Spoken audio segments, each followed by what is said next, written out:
and welcome to Tea Talks with Jess. My name is Jess. I'm a nutritionist, personal trainer and yoga teacher, and today's question is how can I banish my sugar cravings? So here are 3 tips, and I think sugar cravings alongside energy and weight loss are the 3 things that I support the majority of clients with, or the 3 health challenges that most clients come to see me for in my online nutrition clinic. So 3 tips. Number 1, fats.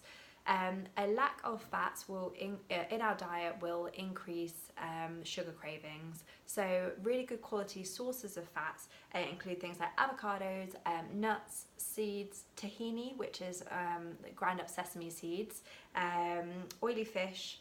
And try and incorporate, maybe if you're finding that your sugar cravings are mid-morning, maybe they're mid-afternoon, or after dinner, that meal prior to those cravings, obviously you'll understand your own patterns and when those cravings typically happen, but try and increase your level of fats in that meal prior.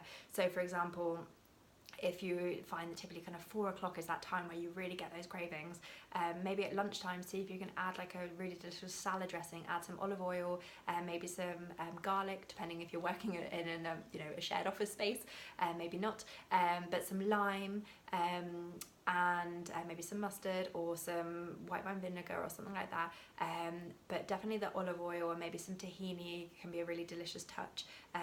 So great salad dressings, maybe a sprinkling of nuts alongside a snack perhaps, but just observe to see if your cravings are still happening after the addition of fats.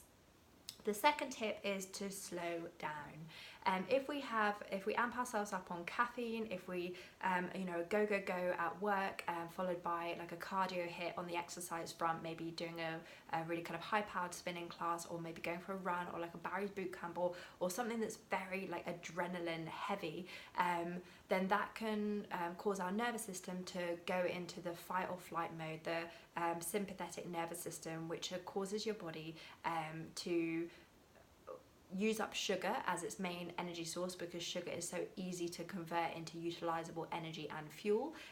Obviously if you're then using more sugar as your energy fuel, then your body's going to switch on its signals to want more sugar to replenish those energy stores, so you're just in that kind of loop of utilizing sugar, wanting more sugar, eating more sugar, and then that circle continues.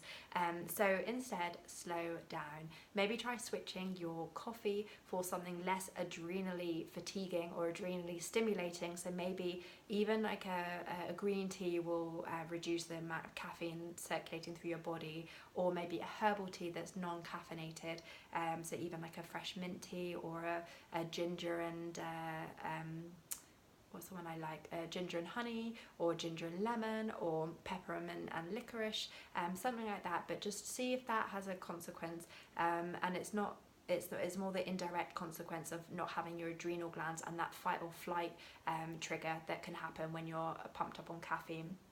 Also on the same note, exercise.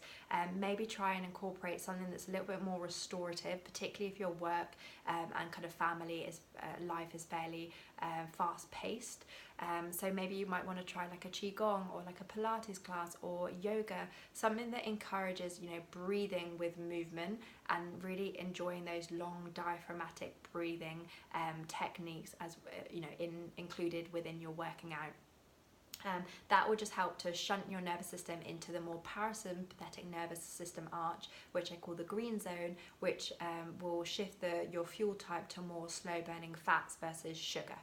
The third tip is exploring the emotional connection to sweetness. Typically, when we reach for something sweet, the emotion that we feel is kind of joy and kind of temporary kind of happiness. So let's explore maybe a different way where you can still enjoy that same feeling of happiness and kind of connection, connection with that food, but maybe connect with a person. Either pick up the phone, ring up a family member you haven't spoken to, pick up the phone and speak to a girlfriend, maybe play a puzzle with your partner, or just maybe run yourself a bath or light some candles. Like replace that kind of the food connection and that food joy that you feel for something that maybe doesn't have that kind of sweetness element to it.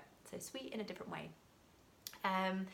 and just kind of explore, or maybe like, you know, just watch your kids if you've got children, like watch them sleeping, or like read them a bedtime story, but really enjoy it and just do things but with more intention and just feeling the moment of that you know, activity versus just kind of going through the motion.